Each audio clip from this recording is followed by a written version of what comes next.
So please join me in welcoming Matthew Melmed, our director.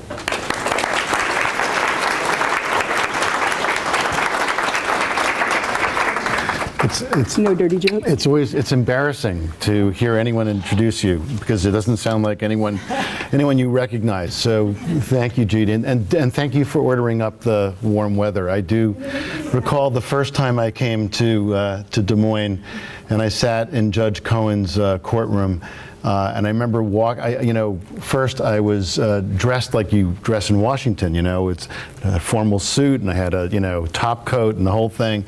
And I was like freezing, going from the parking lot into the courtroom and courthouse. And then everyone in the courthouse is like wearing these boots up to here and these parkas and things like that. So it was a cultural experience, but it's delightful to be here while it's warm. And thank you, Judy, who has been you really are, our community coordinator here, not now, and she has a new role, but really helped to pilot this work in a really, really critically important way. And thank you all.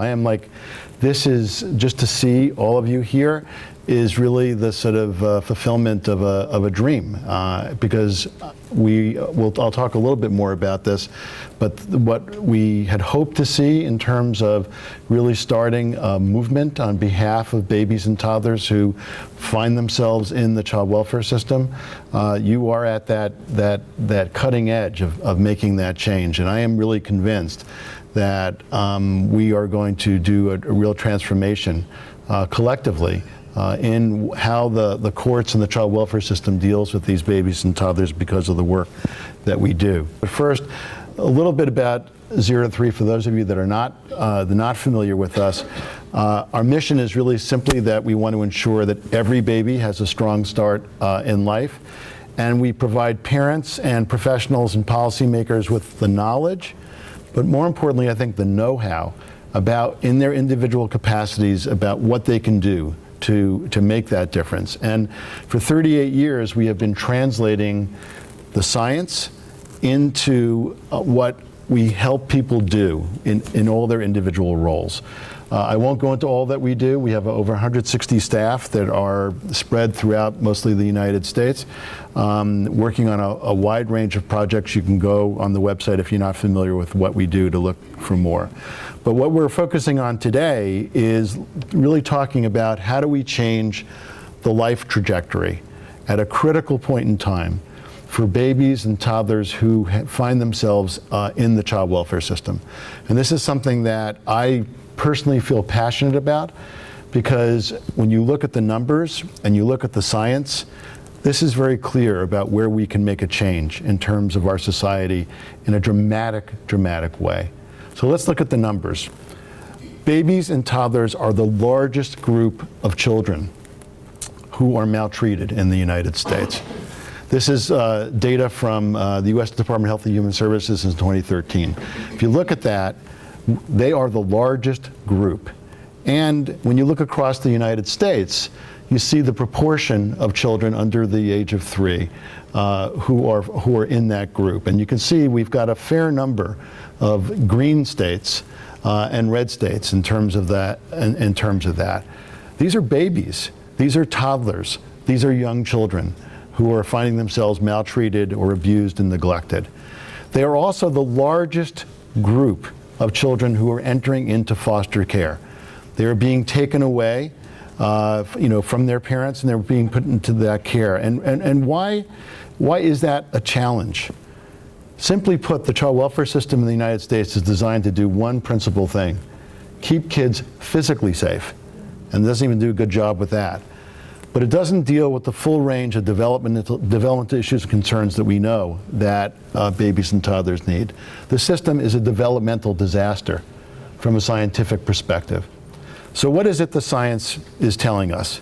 Simply that we're forging strong connections to the important adults in the early months and years of our lives is central to our future health, our future well-being, and our success in school and life. The science is clear on this.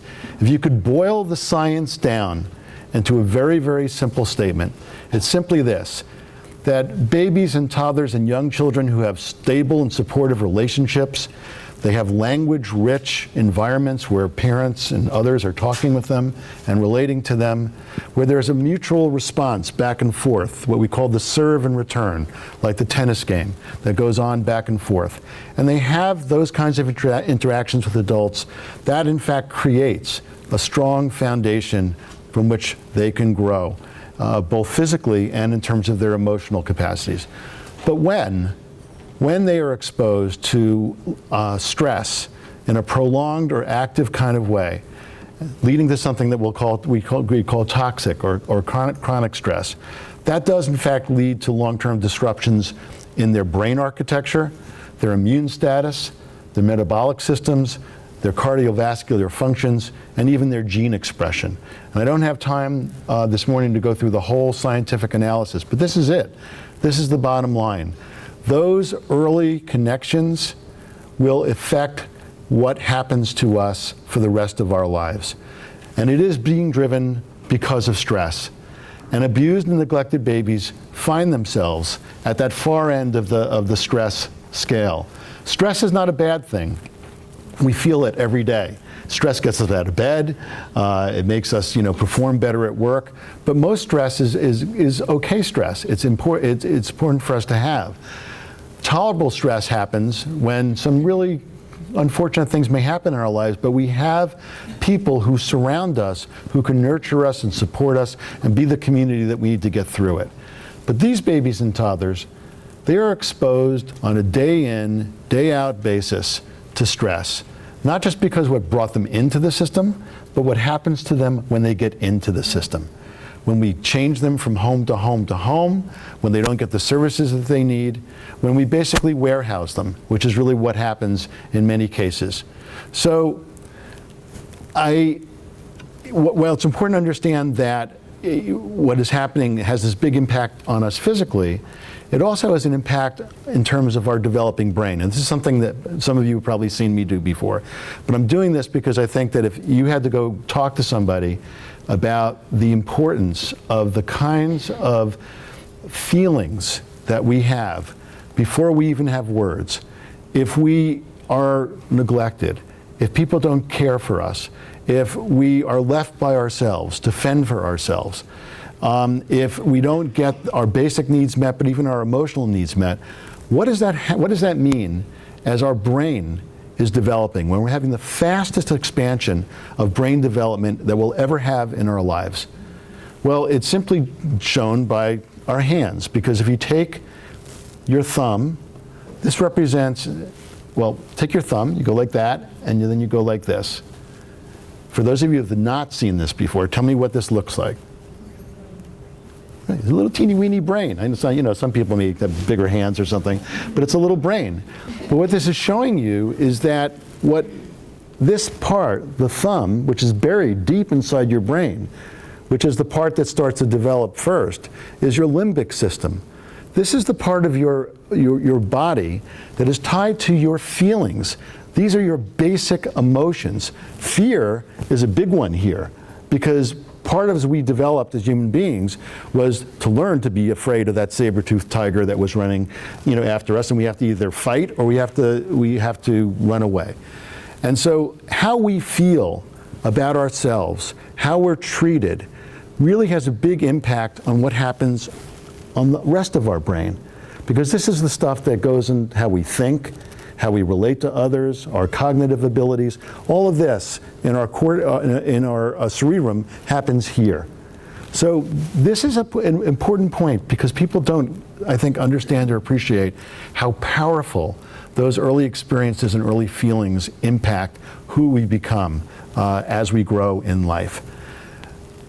We know, and many of you have seen this from many studies, including the Adverse Early Childhood Experiences study, that the more adverse experiences you have, living in poverty, not having strong connections with those important adults with your life, not having the kind of nutrition that you need, leads to a whole range of lifelong debilitating types of experiences. Higher rates of heart disease, higher rates of depression as an adult.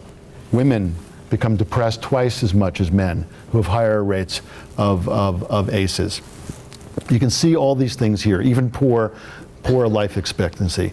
These early experiences, adverse experiences, literally get under our skin, and they affect who we become as adults. And you can see this here in terms of the comparison with the babies who find themselves in the Safe Babies court teams compared to the regular U.S. population. Of course, many of them are poor compared to the U.S. population. Many of their parents are using substances. You've seen this, you know this. Many of the parents are unemployed. They have housing insecurity. You go down the list of all those adverse early experiences that you're exposed to. Our babies have higher numbers in terms of what their exposure are. So what's the goal of the Safe Babies court teams and all the work that you're trying to do? The goal is simple. It's to try to help maltreated infants and toddlers reach safe, loving, and permanent homes as quickly as they can.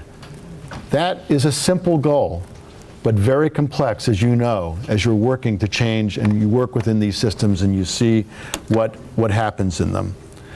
When we started thinking through what are the essential elements of Safe Babies court teams, we came up with 10 core components. And I should take a step back and talk just a little bit here about the history that has brought us here today.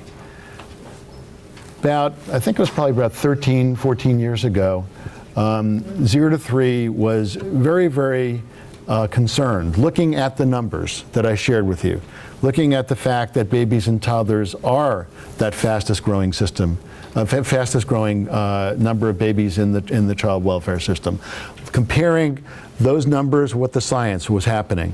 And we were trying to figure out what was it we could do that would make a difference in terms of the lives of these babies and toddlers. And we spent a lot of time trying to talk to folks who were running the child welfare system. And we would go to states, we would go talk to state commissioners, and they would say to us, you know, we get it, thank you very much, but you know, we've got a lot of other things we've got to deal with. They're just babies. This is like, we've got all, everyone's yelling at us about this and that. The only time the babies got any attention is when they showed up dead, in the newspapers, and that would get people, moving. But we weren't able to seem to make any kind of leverage point. And then a member of the 0 to 3 board, who happened to be my president at the time, Dr. Joy Osofsky, was working, we'll be talking later today, was working in Miami-Dade with a judge and trying to take infant mental health principles and embed them in terms of what was going on in that court. And we watched that, and we were trying to figure out, is this possibly a leverage point? And we realized that in the final analysis, everyone has to go to the judge, right? And the judge has to make a decision. And judges are not trained in early childhood development. I happen to be a lawyer. When I went to law school, kids were still chattels. They were still property, and we still treated them that way in many respects. And so we said, wow, if we could figure out how to work with the judges, and really looked at that work that Joy was doing, and try to get the judges to be the sort of conveners to pull everyone together, to pull everyone's focus together, recognizing that it's an adversarial system. Okay, this is a legal system, and people are fighting over different things, and they're trying to resolve them. And sometimes the interests are not the same. But if we could get everybody who are coming to the table to recognize what was the shared knowledge about early childhood development that they needed to know, and what would be best for these babies, that maybe we could make a difference. And so as we watched that, we developed these core components. And one was obviously leadership from judges and child welfare agency leaders. We didn't always have both. When you had both, it was great.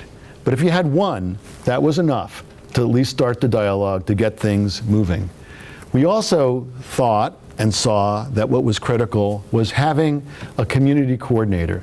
You needed to have somebody whose job it was to work with the judge to help convene the table, to identify all the various people who had roles and responsibilities, who can make a big difference in the lives of those babies and toddlers. And so the community coordinator really became the glue for making that work. Cross-disciplinary collaboration. We're all living in our silos. There's the pediatricians, there's the early interventionists, the mental health people. They're all over the place, and they're all doing their little pieces. Well, what if we brought everyone to the table? What if we could help everyone see what that big picture was and all the roles that they could play in that? And that was another essential core element.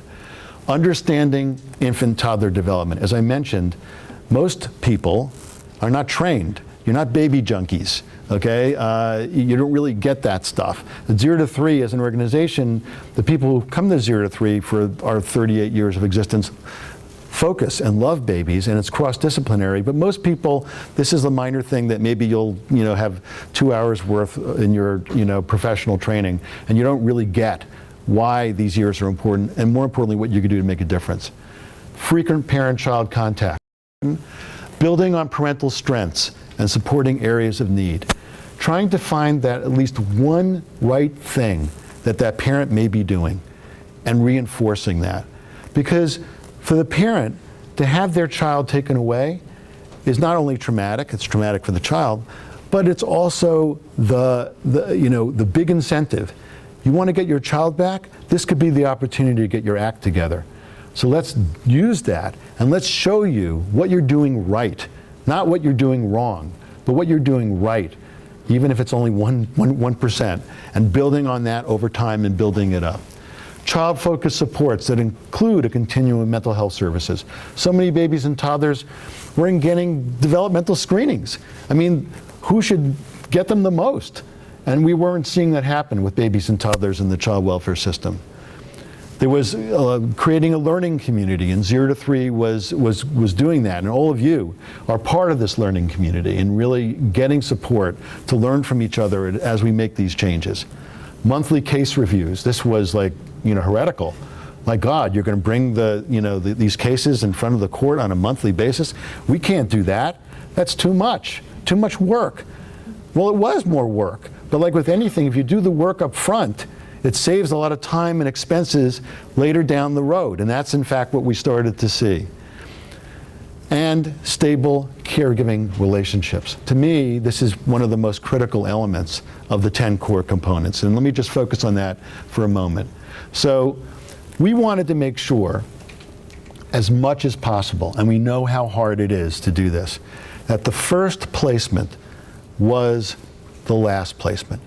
That if we take that baby or toddler away, that baby was not going to get bounced again to somebody else, and somebody else, and somebody else. That whoever was going to take that baby would hold that baby until such time as the case was adjudicated and we knew what could happen. And part of that, the core of that, is that we know from the science, you need stable caregiving relationships. A baby who doesn't have words doesn't understand what the hell is going on. They're being taken away from somebody who they, have a connection with, and then they're throwing with someone else, and then from someone else and someone else. This is very, very challenging for them in terms of what's happening in terms of their lives at that point. So one of the ways we did that was to say, let's make concurrent planning real. Concurrent planning in a lot of places what happened was, okay, once we finish one plan and it doesn't work, now we're going to start the next plan. Instead of thinking about how do you really do them together. What if the child can be reunified? How do we plan for that?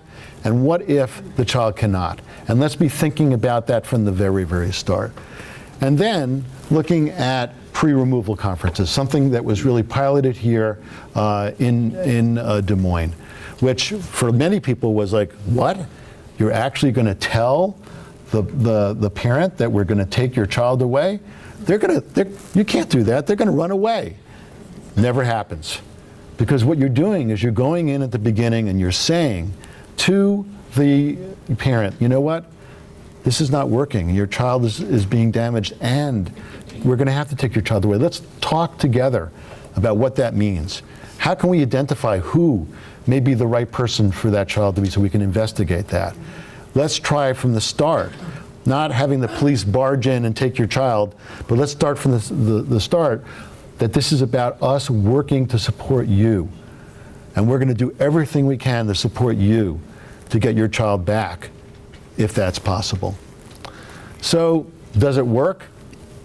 Well, in 2008, there was an evaluation of the Safe Babies Core Team's work that was based upon the first 3 sites here in Des Moines and in Hattiesburg, Mississippi, and I see Judge McPhail, back there from Hattiesburg, and a site that we had in Fort Bend County, Texas. And what we found was that in terms of meeting the identified service needs of the Safe Babies kids, 97% got their needs met, compared to 76% of kids who were not in the program.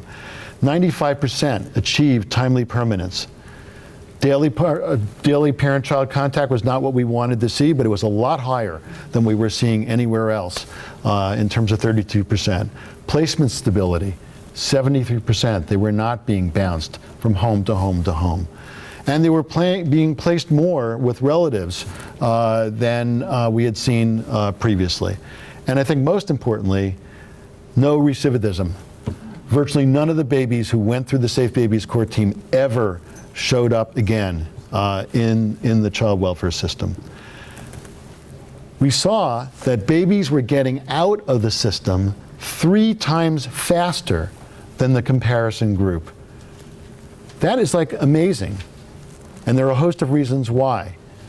But it was an amazing thing to see them moving out of the system. They were getting the services, they were getting the care they need, and they moved out. How much money does that save, Janie, just that alone? $7,300 on average, just to get them out of the system 3 times faster. We want to talk about a cost-effective intervention. And we had, some really, I think, important outcomes as it related to the what happened to them. Excuse me for those of you on this side of the room, because I can only have one little pointer here. But what we noticed here is that in terms of reunification, much higher rates of reunification with their parents compared to a comparison group that was taken out of the NASCAR study in terms of what was going on. The reason for that was that we really did work with the parents. We really tried to understand what their needs were, and when they could take their children back, they were able to take them back. And so therefore we had less in terms of adoption compared to what you saw with regards to the comparison group. We also saw that there was more placements with relatives in terms of what was going on. And I can't even read my little handwriting over there. Okay. Oh, non-relative guardian. What's that last one over there? Okay, so the outcomes, I think, were really impressive in terms of what we're seeing, and there is more research that needs to be done and undertaken. But I remember taking these results to Brian Samuels, who at the time was in charge of child welfare at the federal level. And he said, a lot of people trape in here a lot of times, and they tell us all these things. You've got more data than I've seen in terms of what anyone else is telling us about interventions. And one thing that said for me that I thought was really, really, really telling, that was done here in Iowa by Judge Cohen. Judge Cohen was noticing that the protests, the appeals of terminations, when she did have to terminate the relationship, was lower than what she had seen before she started doing the Safe Babies. So she did a sort of informal little comparison, and she realized that only 17% of the cases that came before her were being appealed, compared to 55% in the other courts. And I think the reason for that was that these parents realized by the time it came that they actually had to have their children taken away and their rights terminated, they got it. They understood that they couldn't do it for their kids. And they said this is the best thing that can happen for them. And they didn't go through the expense and time and trauma of extending the legal process to contest that. So we have today 20 plus communities that are connected to 0 to 3. There's other work going that's building off of this, that are doing this work, some through the Quality Improvement Center, some through the Safe Babies Court Teams project. But now the Quality Improvement Center is being funded, and those sites are being funded because of recognition by members of Congress that, yeah, maybe this is something we need to be doing. We need to be putting some more money in it. And from a broader perspective, Senator Wyden from Oregon, who is a key member of the key committee that oversees this stuff, has introduced a bill in the Senate to make Title IV-E funding, which funds all the work that's happening in child welfare, to change it so that we can address the needs of children who are going to be placed in foster care or at risk of being placed in foster care, that we can do this further up the line. The money now deals with it after the fact. But there's an interest in changing the law that says maybe we can do some prevention, maybe we can do things up the line. And so I think this is really a good sign.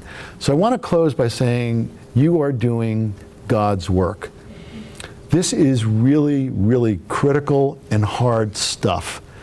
And if you do it and you do it right, I'm telling you that people are going to be coming to see what you do, and they're going to be learning from that, and they're going to be changing this system. And I am convinced within 10 to 20 years that the numbers of kids getting into the child welfare system are going to be lower and lower, and we're going to have better outcomes in terms of those downstream systems that we spend so much money on as a society because of this work.